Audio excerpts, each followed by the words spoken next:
la famille chrétienne. La famille chrétienne qui va nous demander, je pense, approximativement 3 études. J'ai pensé qu'il était intéressant que vous voyiez d'abord le plan général de l'étude. Alors, ce plan va rester au tableau un certain temps, vous aurez tout loisir de le recopier si vous le désirez.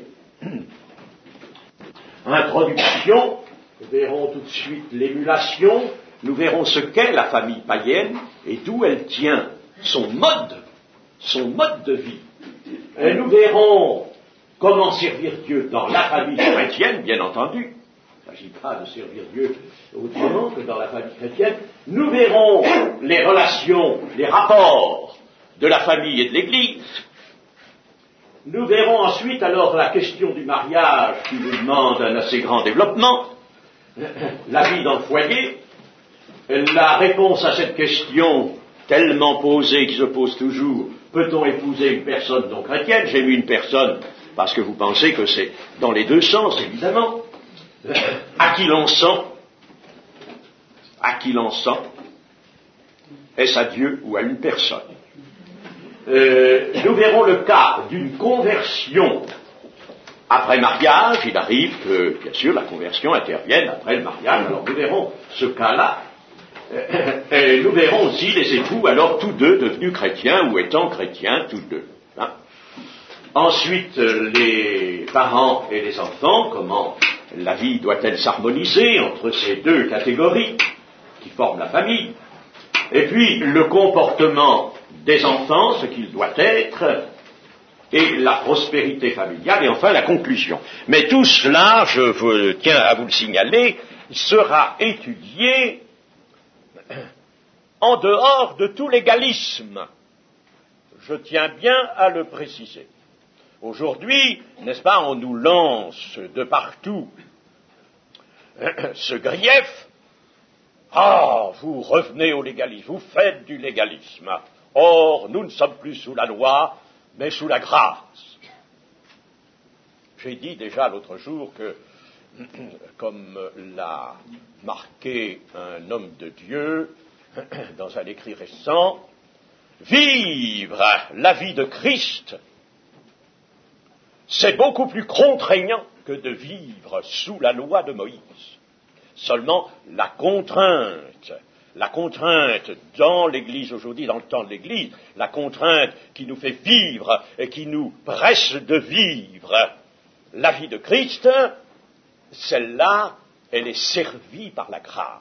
C'est pas, voilà toute la différence. Mes chers amis, vivre aujourd'hui en chrétien, cela représente une contrainte bien supérieure, bien plus forte à celle que subissait autrefois le peuple d'Israël pour vivre sous la loi de Moïse.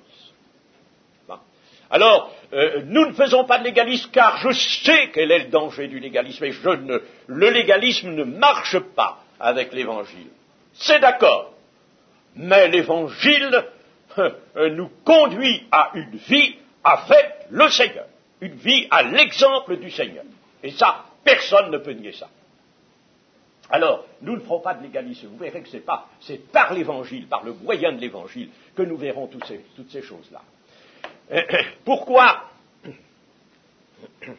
avons-nous pris ce sujet en ce moment? C'est un sujet qui, bien sûr, on ne nous a pas attendu pour le traiter dans l'Église. C'est évident que dans les siècles passés, on l'a traité dès les commencements de l'Église. Mais c'est qu'aujourd'hui, nous sommes à la fin des temps. Au commencement de l'Église, les pères de l'Église l'ont traité,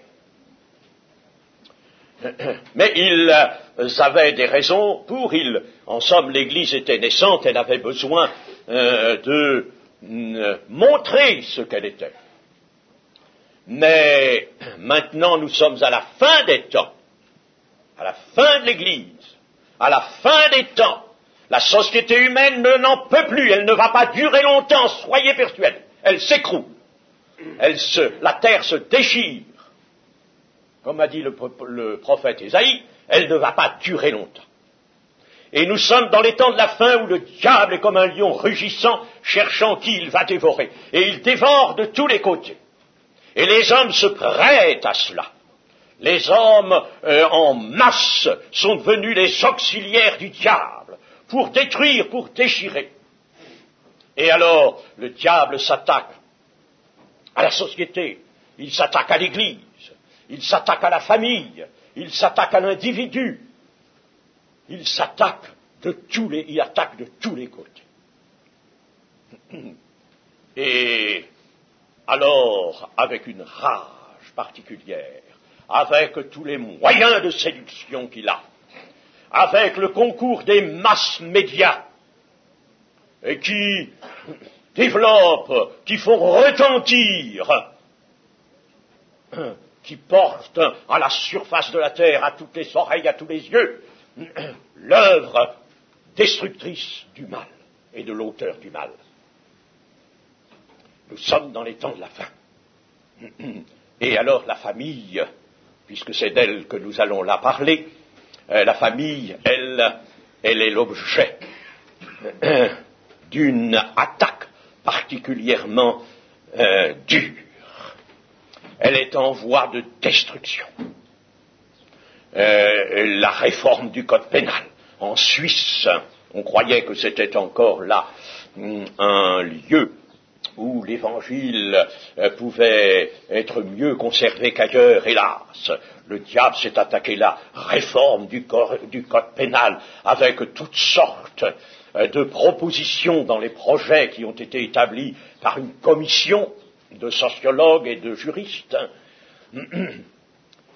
Toutes sortes de choses. La majorité sexuelle, par exemple, à 14 ans, les parents ne pouvant rien dire, rien faire, parce que si les parents s'opposent à ce que cette majorité soit effective, c'est eux qui seront punis par le code pénal nouveau. Et puis d'autres choses que je n'ai pas pour dessein de vous dire maintenant, mais le diable s'est évertué, ses vertus de détruire la famille. Il y a réussi déjà en Suède, au Danemark. En France, cela commence. Et cette destruction de la famille est sans doute une des marques ou un des signes les plus éloquents de ce que la fin est proche. Dieu ne pourra pas laisser faire ces choses et aller ces choses jusqu'à ce que tout soit absolument détruit. Nous allons donc étudier la famille chrétienne. Alors, nous avons l'introduction, ai-je marqué sur le plan, avec pour accent l'émulation. Nous devons d'abord dire ceci, c'est que la sainteté est attachée au pardon. Je parle à des chrétiens. Leur vie chrétienne repose sur le pardon reçu. Et à ce pardon est attachée la sainteté, chers amis, qui oserait dire le contraire. La sainteté fait suite au pardon. Et la sanctification est nécessaire au salut, tout autant que le pardon premier. Et c'est dans le cercle intime de la famille que la vie sanctifiée devra apparaître, dans le cercle intime de la famille. Le comportement de la personne chrétienne au sein de la famille manifestera la réalité de sa foi. La réalité de la foi, moi je ne veux pas la voir dans l'Église. Nous sommes tous magnifiques dans l'Église, en réunion. Mais il faudrait aller, et Dieu, lui, il y va. Il y va dans la famille, et voir comment un tel ou une telle se comporte dans sa famille, dans l'amour du calvaire. Nous avons le fondement de nos espérances, ainsi que la source d'une vie renouvelée et sainte. Nous n'avons pas seulement le fondement du pardon, si le Seigneur nous avait accordé le pardon pour que tout revienne comme précédemment, rien ne serait fait. Nous avons la source d'une vie renouvelée et sainte. Il faut parler des relations qui unissent les membres de la famille. Ces relations, bien sûr, inutile d'en parler longuement, elles sont étroites. Il y a entre les membres de la famille un contact continuel entre eux, puisqu'ils partagent, en somme, la même existence. S'ils sont tous chrétiens dans la famille, et ce je veux dire chrétiens, pas chrétiens de nom, bien sûr, réellement convertis, alors chacun d'eux étendra l'action de sa foi et de son amour au cadre familial. Tous ensemble, ils donneront accès à l'œuvre sanctifiante de l'Esprit sur chaque membre de la famille, sur la famille elle-même. Il s'ensuivra donc une émulation et un développement spirituel de chaque membre de la famille. Un développement spirituel de chacun. La famille sera alors le creuset de l'œuvre sanctifiante de l'Esprit, comme l'humanité du Christ a été le creuset de toute l'œuvre de la rédemption. La famille sera le creuset de l'œuvre sanctifiante de l'Esprit. Ainsi, la vie nouvelle qui nous est apportée par Jésus-Christ trouvera dans la famille le terrain de son développement pratique et effectif. Voyons maintenant, au numéro 2, la famille païenne. Dieu a institué lui-même la famille. Elle est d'institution divine. Et il l'a instituée lorsque il a dit, au départ, il y aurait bien d'autres paroles à rapporter, mais je prends la première. Dieu a dit, il n'est pas bon que l'homme soit seul. Je lui ferai une aide semblable à lui. Genèse 2, 18. L'institution de la famille est donc antérieure à la chute. Antérieure à la chute. Et Dieu réalisa aussitôt ce qu'il venait de dire, puisque la Genèse nous montre qu'il donna effectivement, par les moyens que vous savez, une aide à la femme, un être semblable à lui et tiré de lui, tiré de sa propre substance. Alors l'homme et la femme étaient heureux. C'était le vœu de Dieu qu'ils soient là, unis. Celle-ci est os de mes os et chair de ma chair. Elle est Isha, parce que l'homme s'appelle Ish. Elle est Isha. Mais l'homme et la femme succombèrent à la tentation, et leur union fut alors entraînée dans le malheur. Bien sûr, le fait que l'homme n'était pas seul, qu'ils étaient deux et qu'ils étaient unis, sera la source d'un certain soulagement. Car, vous savez, l'homme et la femme passèrent de cet état magnifique d'euphorie spirituelle et de bonheur à un état de lourdeur. L'état de péché est tout de suite apparu, et cet état était lourd, c'était un fardeau dès le début. Mais un certain soulagement leur vint de leur union. Et ce soulagement n'est pas seulement affectif, mais ce soulagement leur vint du fait que leur union était le reflet d'une grande promesse le reflet d'une grande union à venir. C'est là que ça se forme. C'est là que le dessein de Dieu apparaît dans toute sa splendeur. L'union de Christ et de l'Église. Marie, aimez vos femmes comme Christ a aimé l'Église. L'union de Christ et de l'Église. Malheureusement, la famille allait être secouée par la tempête, soulevée par la rupture avec Dieu. La famille allait être submergée par l'avilissement du péché, et elle allait être comme broyée au sein d'un monde livré sans frein à la chair et à ses convoitises. J'ai très tôt dans ma jeunesse même toujours été étonné d'une chose. C'est que le nœud, on faisait évidemment du classique, il fallait lire toutes sortes de livres au lycée, n'est-ce pas?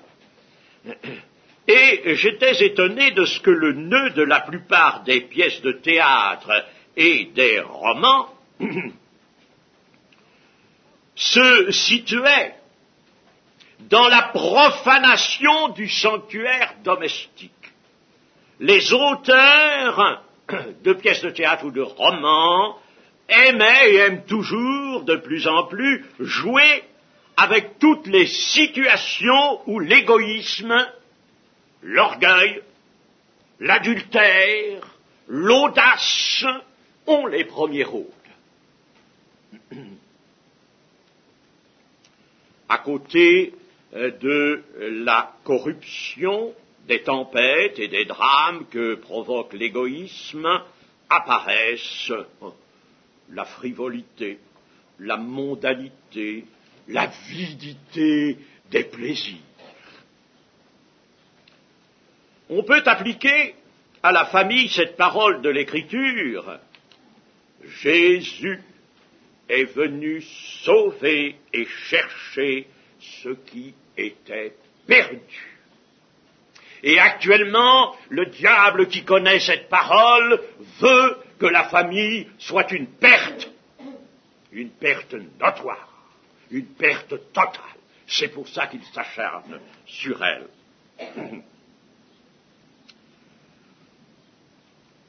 Le danger pour la famille chrétienne sera de se rouvrir à l'influence païenne qui y a introduit l'élément du péché. Le monde païen, l'ennemi en est le zélé présentateur. Dans la famille du monde, l'ennemi prend des modèles qu'il dore, et puis il présente ça aux chrétiens de l'Église. Les chrétiens ne sont pas, hélas, sans être sensibles à une telle présentation. Et c'est pourquoi il est urgent que nous revoyions ces choses sans faiblesse. Bien sûr, la force de l'exemple est là, et je vous dis, les masses médias sont là qui amplifient l'œuvre du diable. Le levain du paganisme, ce levain du paganisme si habilement présenté par l'ennemi, dissimule le vieux levain, c'est-à-dire le levain de malice et le levain de méchanceté, comme dit l'apôtre Paul. La famille chrétienne devra donc réagir avec sa foi et sa persévérance pour se maintenir dans la vie de sainteté. Moi et ma maison, nous servirons l'Éternel, disait Josué, et nous n'avons pas d'autre but que de glorifier Dieu. La vocation du chrétien est de glorifier Dieu en le servant. La vocation de la famille, celle de l'Église, sont les mêmes. Glorifier Dieu et servir Dieu. Or, à la base de cette vocation, qui est celle de l'Église et de la famille ensemble, et celle de l'individu aussi, l'Évangile met un principe à la base de cette vocation. Un principe, le principe d'obéissance, d'humilité et d'amour.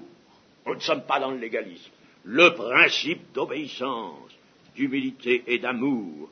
Il y met un moyen, je l'ai dit tout à l'heure, un grand moyen, la grâce de Dieu, qui est opérante, qui est puissante.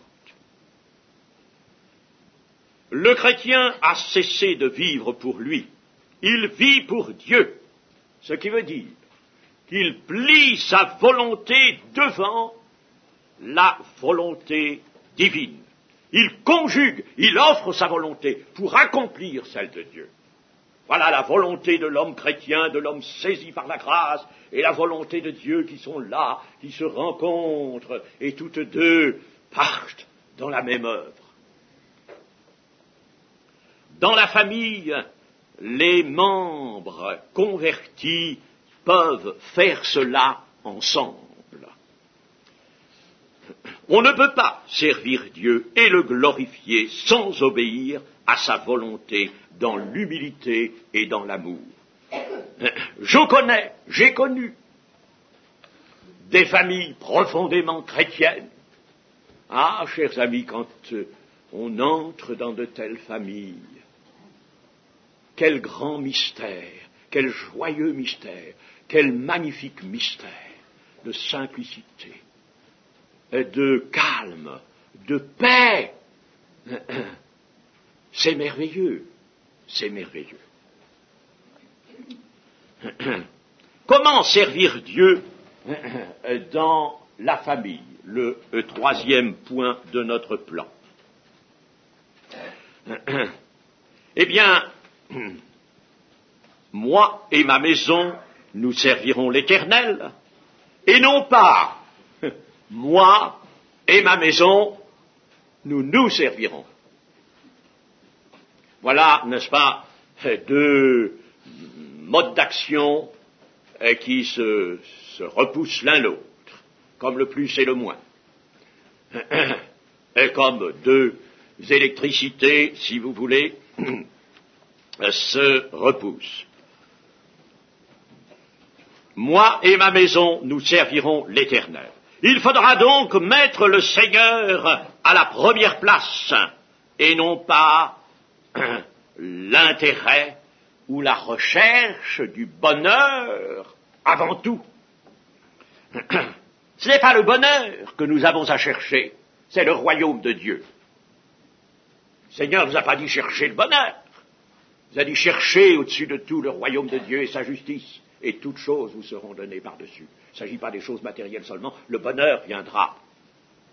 Oui, mais en conséquence de ce que vous rechercherez le royaume. Et bien sûr, il est facile dans la famille, tout en étant croyant, de rechercher constamment le bonheur de vivre dans le foyer. Le foyer chrétien, déjà, présente une douceur qui est tout à fait particulière. Et on s'entend, on s'aime, c'est bien. On peut évidemment céder à cette pente de la recherche du bonheur de vivre, et l'on peut alors s'enfermer dans le cercle des affections. Il faut d'abord savoir sacrifier les affections. Ah, nous entrons sur un terrain délicat. Voilà une chose peut-être dure. Il faut savoir sacrifier les affections. Je vais vous le montrer. Non pas les détruire, non pas les renier, mais les subordonner à l'amour que l'on doit à Dieu. Jésus a dit, prenons Luc, chapitre 14 et verset 26, « Si quelqu'un vient à moi et s'il ne hait pas son père, sa mère, sa femme, ses enfants, ses frères et ses sœurs, et même sa propre vie, il ne peut être mon disciple. Et ce mot, ce verbe haïr, on a dit en traduction qui certainement donne une note là qui est excessive et qui ne doit, cette traduction ne doit pas être tout à fait exacte. Si, elle est exacte. Elle est exacte. Il s'agit de cela. C'est bien ce qu'a dit le Seigneur. Mais nous avons eu l'occasion d'étudier particulièrement cet enseignement du Seigneur. Nous avons vu ce qu'il signifiait. Mais disons maintenant que cette parole sévère, terrible mère, terrible, haïr son père, sa mère, les siens, terrible, elle utilise tout à fait à dessein un paradoxe. Un paradoxe pour bien enfoncer dans nos consciences la grande vérité qu'elle exprime et que nous allons voir. Le Seigneur a pris un paradoxe. Alors qu'ailleurs, le Seigneur dira bien, rappellera, tu honoreras ton père et ta mère. Il a pris un paradoxe. Et quelle est cette vérité qu'exprime cette parole du Seigneur? Eh bien, voici, pour servir Dieu, il faut faire prédominer l'amour envers Dieu, sur tout autre amour ou sur toute autre affection. L'amour pour Dieu doit être élevé, et de combien? Au-dessus de nos affections les plus légitimes, au point que celles-ci ne pourront jamais, entendez-vous bien, ne pourront jamais limiter ou retenir l'amour envers Dieu. Ce qu'elles feraient, à n'en pas douter, si nous leur donnions même égalité avec l'amour avec Dieu, ou si nous leur donnions la première place. Les affections entre parents, membres d'une même famille, c'est bien Dieu qui les a données en établissant la famille naturellement. C'est Dieu qui les a données, ces affections. Marie, aimez vos femmes. Ah, dira l'apôtre Paul, vous voyez bien, honore ton père et ta mère. Mais les affections légitimes ont été faussées par le péché et elles ont été paganisées. Voilà pourquoi le Seigneur emploie ce mot fort, ce paradoxe. S'il ne hait son père et sa mère, s'il ne brise ces affections paganisées qui font obstacle à l'amour de Dieu, si ce carcan n'est pas ouvert, brisé, comment les âmes pourront-elles aimer Dieu? Non, il n'y a plus de place. Vous voyez la raison de ce terme, haïr. Haïr, face à ces affections paganisées. Et vous ne me direz pas qu'elles ne sont pas paganisées. Elles le sont. Et quelquefois elles le restent encore trop dans la famille chrétienne. Sans ôter à nos affections de quoi que ce soit, il importe qu'elle ne puisse jamais entraver l'amour pour Dieu et ses manifestations nécessaires. Il faut être prêt à sacrifier ses affections à une seule des volontés de Dieu et ne jamais en faire le prétexte pour sacrifier le service de Dieu et se dérober à l'obéissance à sa volonté. Et alors, voyons la situation. Servirait-on réellement Dieu en lui donnant la seconde place pour accorder la première à notre famille? Ah, on voit de ces situations-là. Alors, à ces situations-là, je n'hésite pas à envoyer le paradoxe du Seigneur.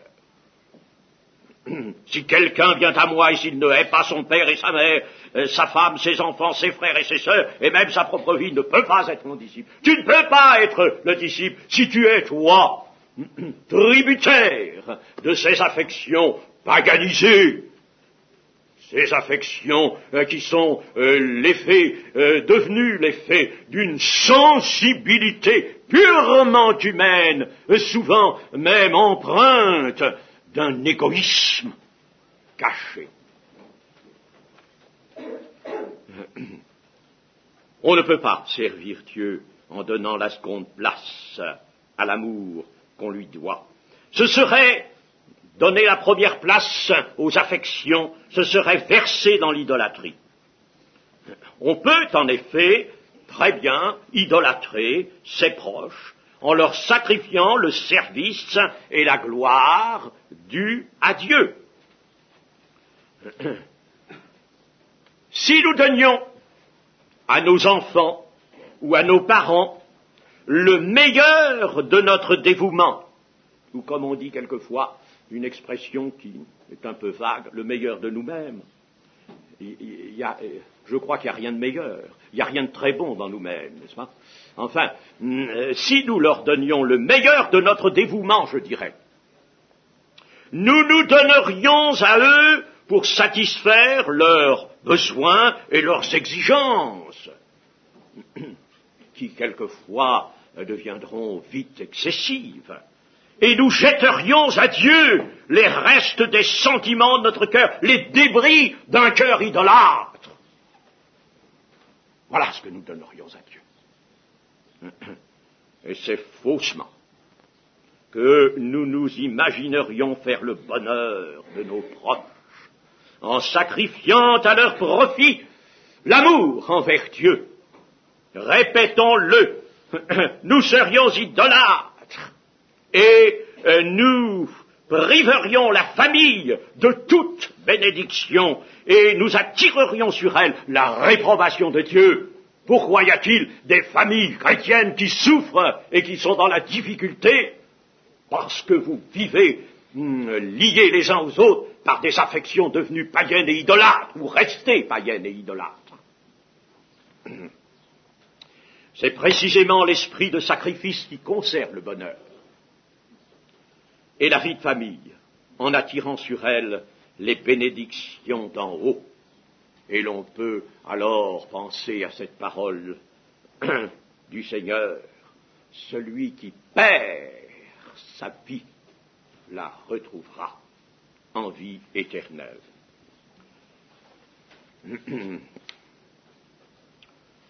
Réfléchissons bien et supposons qu'au sein de la famille, nous mettions au second rang l'obéissance à Dieu selon le véritable amour et que nous donnions la première place aux soins que nous nous accordons les uns les autres, ainsi qu'à de multiples manifestations d'affection et de dévouement entre soi. Supposez cela, que nous mettions la première place, donnions la première place à ces soins, à ce genre de manifestations affectives.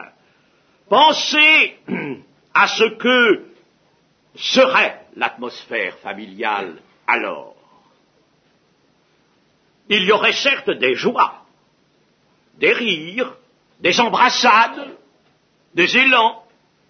Cependant, l'on sentirait dans cette famille comme un lourd climat pesant sur elle.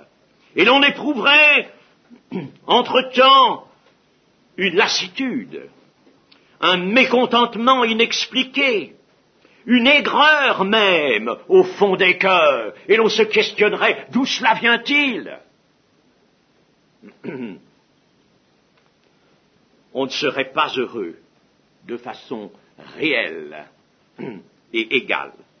Et il faudrait toujours, pour essayer de revenir à quelques rayons de lumière, à quelques soulagements, il faudrait toujours recourir à des élans passagers d'affection démonstrative. Et c'est ainsi que l'on se tromperait. Entre soi, l'on se tromperait. Des élans, des embrassades, des cadeaux, toutes sortes de choses. Mais ça laisserait peser le fardeau sur la famille. Il y aurait se répandant sur les cœurs comme un brouillard, terne et froid, et l'existence serait en réalité vide et décolorée. Imaginez maintenant, en contrepartie, que les membres de la famille aient la sagesse de s'en rapporter à la parole du Seigneur, et qu'ils recherchent ensemble, avec persévérance, toutes les occasions de plaire au Seigneur, s'efforçant de ne manquer aucune occasion d'obéir au Seigneur. Alors, sûrement, la bénédiction de Dieu s'étendra sur une telle famille comme l'azur d'un ciel ensoleillé, consentant à subordonner leurs affections mutuelles à l'amour divin, renonçant ensemble au monde et à ses convoitises. Les membres de cette famille se sentiront pénétrés d'un bonheur profond et durable. Ensemble, ils perdront leur vie pour la confier au Seigneur. Et cette vie perdue se révélera être la plus riche, la plus heureuse, la plus embaumée d'amour, la plus sublime avec ses perspectives éternelles. C'est alors qu'entre les membres de cette famille, cette seconde famille que nous venons de voir, d'imaginer, c'est alors qu'entre ces membres, tous les sentiments qui les unissent rendront une profondeur précédemment inconnue. Et que seront, à côté de cette profondeur des sentiments, que seront les embrassades, les élans de tout à l'heure? La Bible nous offre un exemple de famille chrétienne. C'est la famille de Béthanie. La famille de Béthanie, celle de Lazare. Il n'y avait là que, en somme, un homme et ses deux sœurs, Lazare, Marthe et Marie. Mais dans cette famille, on y respire l'amour, on y trouve la paix. Ah, c'est que là, dans cette famille, un hôte venait souvent s'asseoir là, en son milieu, sous son toit.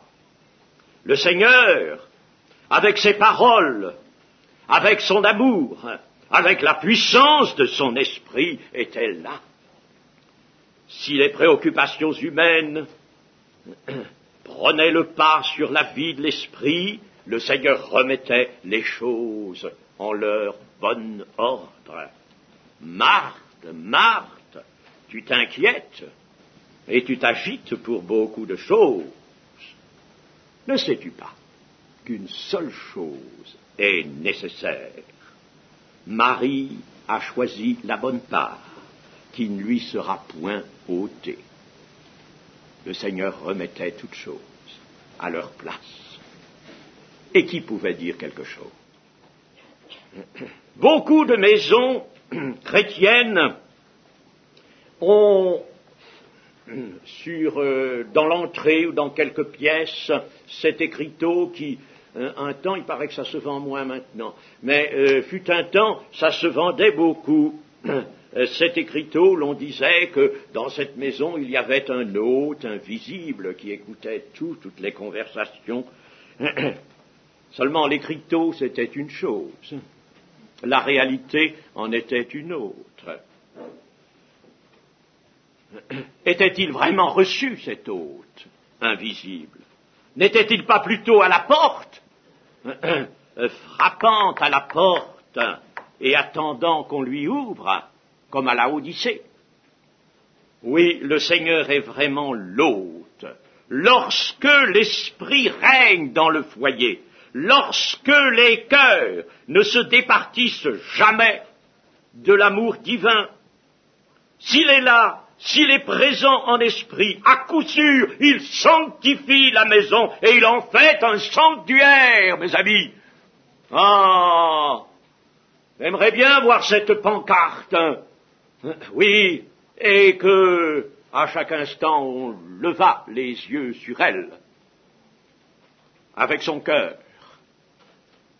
Partout où le Seigneur est reçu, il est la pierre d'angle sur laquelle s'édifie la vie de chacun, ou la prospérité de l'Église, ou la paix glorieuse de la famille chrétienne. Ne laissons pas l'hôte merveilleux sur le seuil de la maison. Ouvrons-lui la porte du foyer, qu'il s'assoie en ce foyer, qu'il y soit écouté et qu'il nous apprenne lui-même à servir Dieu dans la famille et dans l'Église. Nous lirons au chapitre 5 de l'Épître aux Éphésiens. Nous arrivons au 4e point. Chapitre 5, nous lirons simplement les versets 22 à 33. Chapitre 5 de l'Épître aux Éphésiens. Lisons avec attention. 22. Éphésiens 5, 22. Femmes, soyez soumises à vos maris comme au Seigneur, car le mari est le chef de la femme, comme Christ est le chef de l'Église qui est son corps et dont il est le sauveur.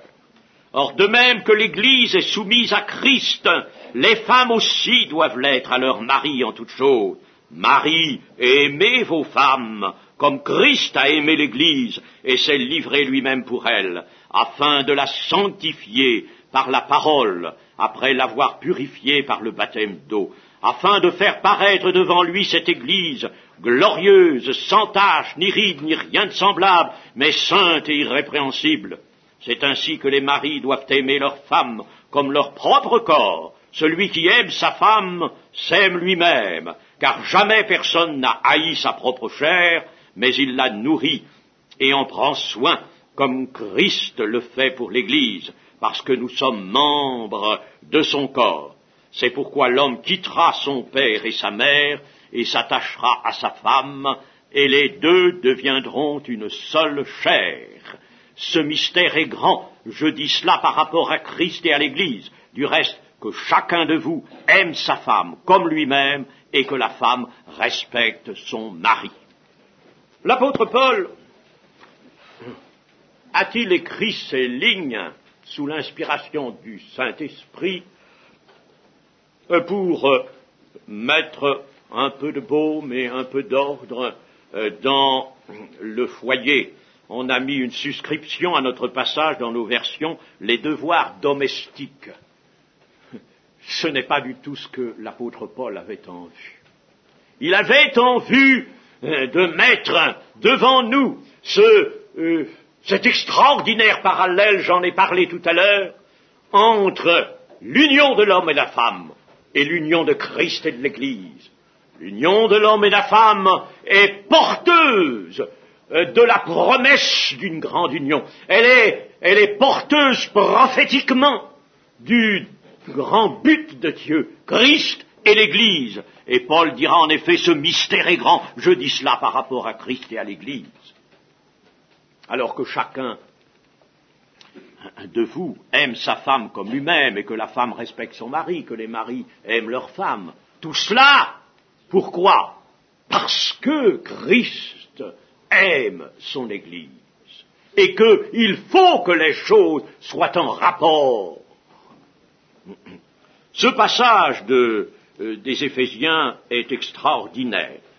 Il est rempli d'une haute spiritualité qui va du ciel à la terre. Des desseins magnifiques de Dieu, les desseins magnifiques de Dieu s'y font jour, et ces desseins vont de Christ à l'Église, du sommet du fait de leur fête, jusqu'à l'humble demeure de la famille. Il n'y a pas de rupture, veut nous dire le Seigneur déjà, entre l'existence de la famille chrétienne sur la terre et les resplendissantes destinées éternelles préparées par le Seigneur du ciel et de la terre. Il n'y a pas de rupture. L'on va de l'un à l'autre. L'on va de cette union dans le foyer à l'union de Christ à l'Église. On y va. On y va, je dirais, par là. Comme il y a dans le foyer l'époux et l'épouse, il y a également l'époux divin et l'épouse qui se préparent aux noces grandioses des demeures célestes, où ils auront appris à s'aimer, s'ils l'ont appris. Ils auront appris à s'aimer dans le foyer. L'homme et la femme figurent donc la plus merveilleuse des hautes réalités dans leur vie commune. L'union de Christ et de l'Église est là le grand mystère, le grand but vers lequel Dieu fait marcher ceux qui lui appartiennent. Les hommes et les femmes rachetés ont donc pour mission de servir Dieu dans toutes les circonstances de leur existence. Ils ont à réaliser par la foi toute la volonté divine, c'est-à-dire vivre pour le Seigneur, vivre pour le glorifier et non plus vivre pour soi-même. Rappelons-nous ce que dit Paul, Romains 14, verset 7. En effet, nul de nous ne vit pour lui-même, et nul ne meurt pour lui-même, car si nous vivons pour le Seigneur, et si nous mourons pour le Seigneur. Soit donc que nous vivions, soit que nous mourions, nous sommes au Seigneur.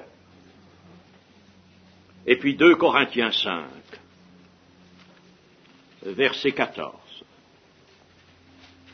Car l'amour de Christ nous presse, parce que nous estimons que si un seul est mort, pour tous donc sont morts, et qu'il est mort pour tous, afin que ceux qui vivent ne vivent plus pour eux-mêmes, mais pour celui qui est mort et ressuscité pour eux.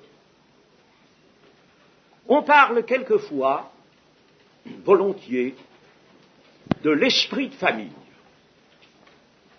Et on prête à cet esprit de famille de la vertu.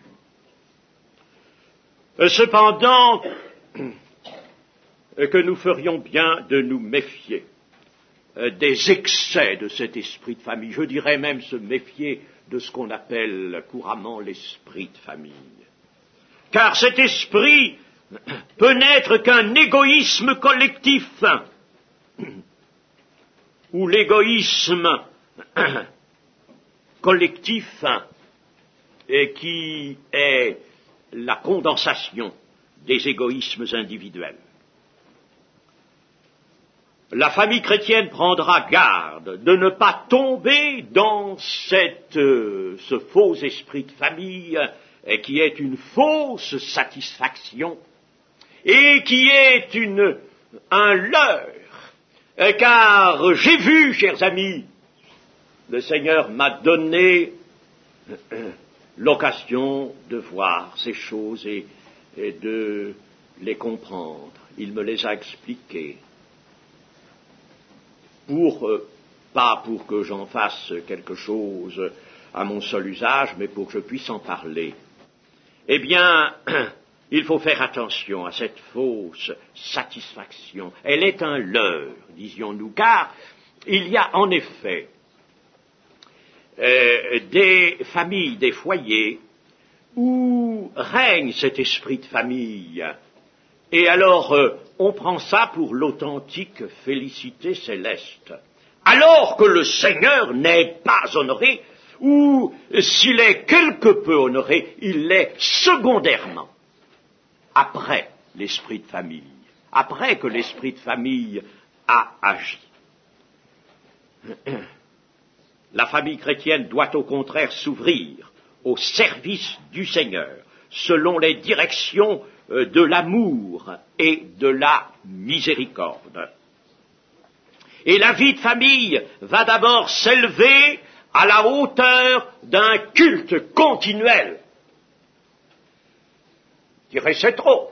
Si vous dites c'est trop, ceux qui diront c'est trop, c'est que leur cœur n'a qu'un petit goût, simplement, de la volonté du Seigneur et de ses demandes. Mais elle n'a pas compris véritablement tout ce qui faisait le désir de Dieu. Il y a un parallèle saisissant entre l'Église et la famille, dont les membres sont unis en tout premier lieu par des sentiments naturels, eux-mêmes dominés par l'amour fraternel. Des frères chrétiens selon la chair, des frères qui sont frères selon la chair et qui sont aussi chrétiens, sont également frères selon l'esprit, et cela avant toute autre chose. Les liens de famille passent en dessous du lien de l'esprit qui lui domine toute chose, si bien que la famille chrétienne est une cellule de l'Église. On nous parle beaucoup de cellules aujourd'hui. Je veux bien qu'il y ait des cellules qui se constituent d'une douzaine de personnes peut-être, mais la cellule de base, c'est déjà la famille. Et s'il n'y a pas ces cellules-là, c'est inutile d'en faire d'autres. Chaque membre de la famille est appelé à servir Dieu à la place qui lui revient, selon ses dons et selon son appel. Comme l'Église, la famille présente le double caractère de la diversité dans ses membres, mais de l'unité de ses membres par le lien de l'esprit, comme dans l'Église. Nous allons arrêter là ce matin notre étude. Que le Seigneur soit béni et pensons à ces choses afin de lui plaire. Amen.